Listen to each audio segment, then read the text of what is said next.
It's Saturday morning, and we've had such a great response to the Lizzie at the Chicago World's Fair and the HH Holmes connection. I wanted to show you a few more of my lithographs that I have going up my staircase. And this first picture you'll recognize.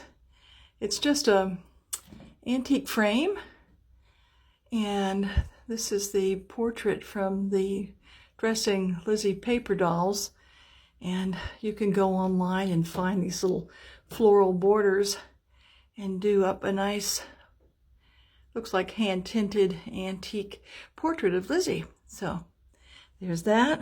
And now let's get to the purpose of going up my stairs here. I wish this were non-glare glass. I love this one. This is one of the hot air balloons, and I like to fancy that's Lizzie going up in that hot air balloon overlooking the Columbian Expo fairgrounds. Going up a little higher, these are all frames I had just had. These lithographs ran in the Chicago Tribune, and they are tinted, which was a novelty before color photography. And I like to think of this as Lizzie and Alice Buck, Reverend Buck's daughter, who went with them. And I have to figure out a name for this other lady. Having a great time. They are at the south entrance of the electricity building in the background. I forget how many of these there are.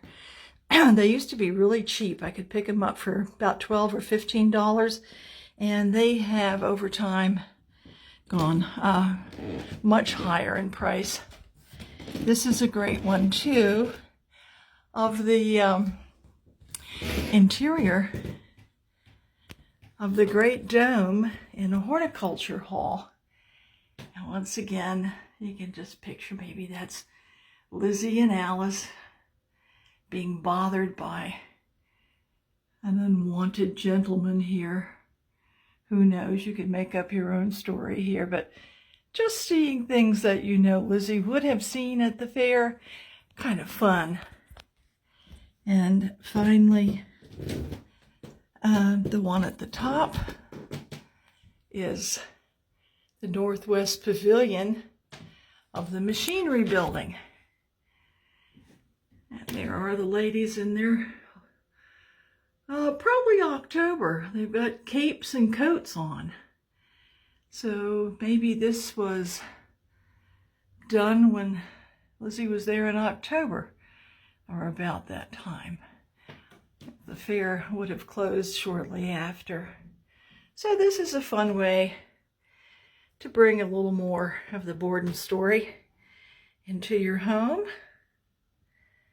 And later on, we'll talk a little bit about some of the collectible books and pamphlets and postcards from the Chicago Expo. One thing just leads to another.